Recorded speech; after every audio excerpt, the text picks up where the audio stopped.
Putin's war against Ukraine is just beginning to bring about astounding changes.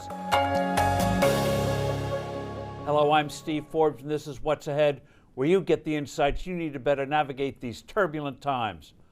Wars almost always unfold in unexpected ways and lead to astonishing, unanticipated results, some positive, others ugly, such as the post-World War I rise of the ghastly totalitarian ideologies of communism, fascism, and Nazism.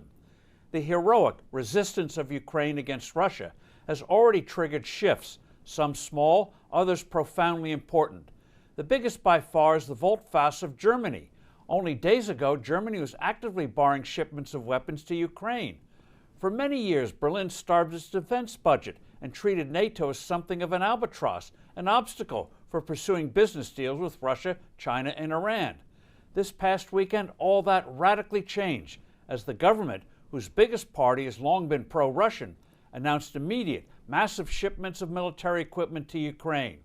Overnight, Berlin has embraced NATO, suddenly sharply increasing defense outlays. It reversed itself on imposing sanctions on Russia, especially financial ones. That notorious pipeline that would have had Germany and Europe even more dependent on Russian gas is now kaput. Other reluctant countries have come on board for stern measures.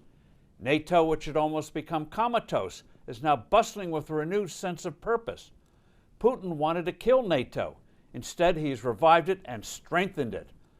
Putin's biggest source of strength is Russia's oil and natural gas.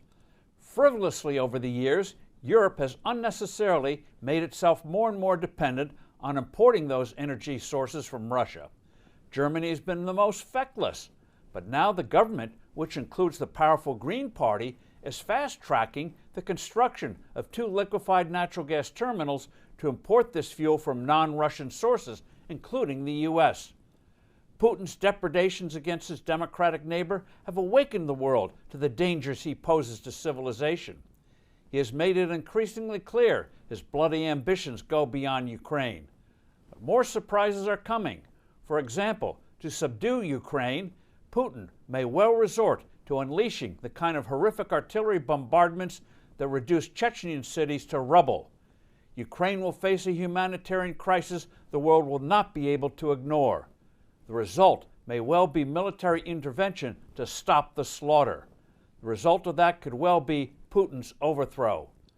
As for the U.S., we may ditch our dangerous, imbecilic assaults on fossil fuels. Here's a question Democratic candidates will not be comfortable getting. Why are we reducing our oil output at a time when we're buying millions of barrels of oil from Putin? Another result of Putin's aggression? The U.S. will be embarking on a military buildup not seen since the days of Ronald Reagan 4 decades ago. That buildup was critical in winning the Cold War. That will not please Beijing. Nor will the U.S.'s renewed sense of purpose in defending freedom, not only in Europe, but also in Asia. I'm Steve Forbes. Thanks for listening. Do send in your comments and suggestions. I look forward to being with you soon again.